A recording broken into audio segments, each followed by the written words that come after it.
എൻ്റെ പേര് KV ഉദയഭാനു. ഞാൻ പെരുമ്പളത്ത് ജനിച്ചു വളർന്ന ആളാണ്.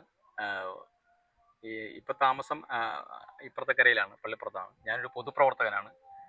Marxist Leninist party of India MLPI red ഫ്ലാഗിൻ്റെ ആലപ്പുഴ ജില്ലാ സെക്രട്ടറിയാണ്. പൊതുപ്രവർത്തന രംഗത്ത് സജീവമായി നിൽക്കുന്ന ഒരാളാണ്. പെരുമ്പളം പാലം മാർച്ച് 7-ാം തീയതി ഉദ്ഘാടനം ചെയ്യുകയാണ് മുഖ്യമന്ത്രി.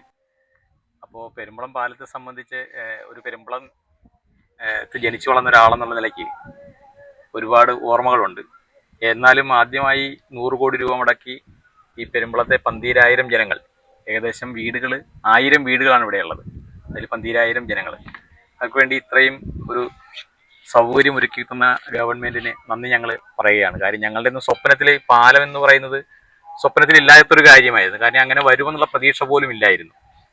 അങ്ങനെ ഒരു ഘട്ടത്തിലാണ് ഗവൺമെൻറ് ഇങ്ങനെ ഒരു 100 കോടി രൂപ മുടക്കി ഇങ്ങനൊരു പാലം പണിയുന്നത്. അപ്പം അത് തീർച്ചയായിട്ടും പെരുമ്പളം നിവാസികളുടെ ജീവിതത്തിൽ വലിയ മാറ്റങ്ങൾ ഉണ്ടാക്കും. കാരണം മുമ്പേ ഒരു വീട് വയ്ക്കണമെങ്കിൽ അതിൻ്റെ മുഴുവൻ സാധനങ്ങളും കൊണ്ടുവരണമായിരുന്നു. ജങ്കാറൊക്കെ തുടങ്ങുന്നത് കാലങ്ങൾക്ക് ശേഷമാണ്. അതിനു മുമ്പ് ചങ്ങാടത്തിലാണ് ഇത്തരം സാധനം കൊണ്ടുവന്നിരുന്നത്. അതിനുശേഷം ജങ്കാർ വന്നു കഴിഞ്ഞപ്പോൾ ജങ്കാറിലൂടെയാണ് നിർമ്മാണ സാമഗ്രികൾ കൊണ്ടുവന്നിരുന്നത്. ഇപ്പോൾ പാലം വന്നു കഴിഞ്ഞപ്പോൾ ആരെയും നോക്കാതെ നമുക്ക് സാധനം വാഹനത്തിൽ കൊണ്ടുവരാം. അത് വലിയൊരു സൗകര്യം തന്നെയാണ്. അത് ഡെവലപ്മെൻറ്റ് പെരുമ്പളത്തിന് വലിയ രീതിയിലുള്ള വികസനം ഉണ്ടാക്കുന്നുള്ള കാര്യത്തിൽ ഒരു തർക്കവുമില്ല. പിന്നെ ടൂറിസം സാധ്യതകൾ വളരെ ഏറെയാണ്. അത് ഒരുപാട് പ്രോജക്റ്റുകൾ ഇവിടെ വരാൻ സാധ്യതകളുണ്ട്. പ്രധാനമായും ഞങ്ങളുടെ പെരുമ്പളത്തുകാരുടെ യാത്ര എന്ന് പറയുന്നത് ഒന്ന് എറണാകുളം ജില്ലയിലെ പൂത്തോട്ടയിലേക്കാണ്. അത് കുട്ടിക്കാലത്ത് ഞങ്ങൾ കോളേജുകളിലും മറ്റ് ഒക്കെ പോകുമ്പോൾ, ആൾക്കാർ ജോലിക്കൊക്കെ പോകുമ്പോൾ അരമണിക്കൂർ യാത്രയാണ് കടത്തുവള്ളത്തിലുള്ളത്.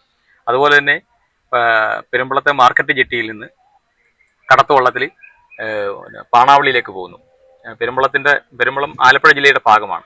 3 ജില്ലയുടെ നടുക്കാണ് നടക്കുന്നത്. കോട്ടയം ജില്ല, ആലപ്പുഴ, എറണാകുളം.